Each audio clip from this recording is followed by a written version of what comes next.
So most of the time that we have vectors, they don't end up in a 180-degree angle. So we don't exactly pull exactly apart.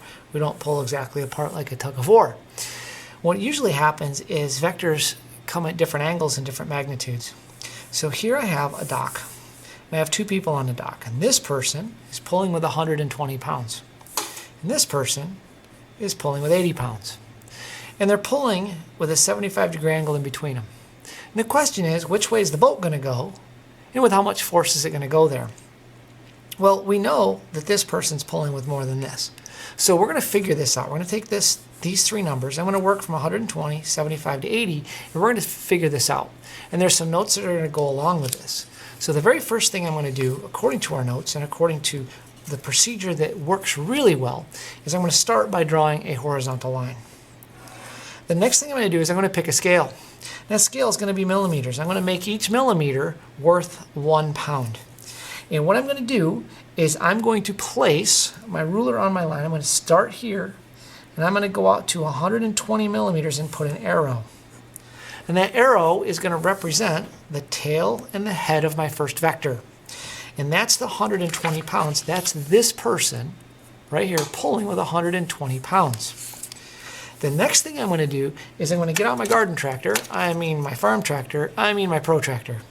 And this is where the measuring from the arrow makes a difference. So I'm going to place my fisheye right on the head of my first vector.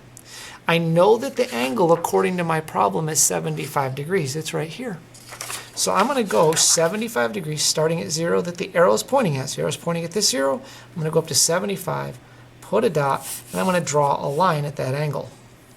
This is going to represent the second vector. And that second vector happens to be 80 pounds. So I'm going to come up here, and I'm going to put a mark at 8, which would represent 80 millimeters, or in this case, 80 pounds. And I'm also going to put an arrow on that vector. So now I have my biggest vector here, 120 pounds.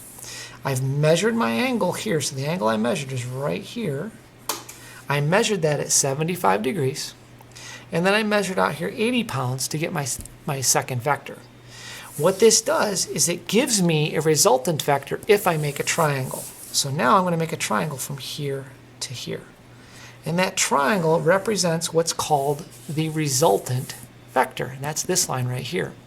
If I put an arrow on that vector, suddenly I have a true vector. But I have no idea its magnitude. Remember, magnitude is measurement. And I have no idea the angle it is from the biggest vector. So according to our notes and what we need to do is we need to measure this line. So I take my ruler again, I measure the line, and I find that it is 16 centimeters or 160 millimeters. So I'm going to say this is 160 pounds. I'll write that a little bigger so you can see it. 160 pounds. And I'm going to write at. Because remember, a vector has to have a magnitude, a measurement, and a direction. I need to establish that direction. So I'm going to go from the bigger of the two forces, because then we know that boat's going to go further towards the person pulling with 120 pounds. I'm going to set my protractor here, and again, here's my arrow. My arrow's pointing at this 0, so I start measuring from that 0, and I find out it's about 28 degrees. So I'm going to say 160 pounds at 28 degrees from... And it's always the bigger vector because we always put our bigger vector down here on a horizontal line. So I say from the 120 pound force. And that is how we do vector resolution of things like this, that we have two people pulling in opposite directions. So to quickly review, I drew a horizontal line.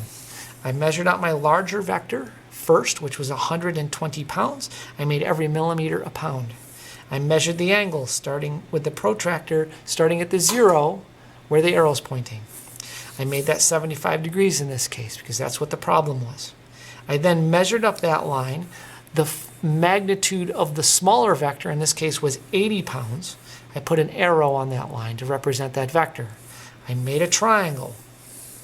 This is the resultant vector.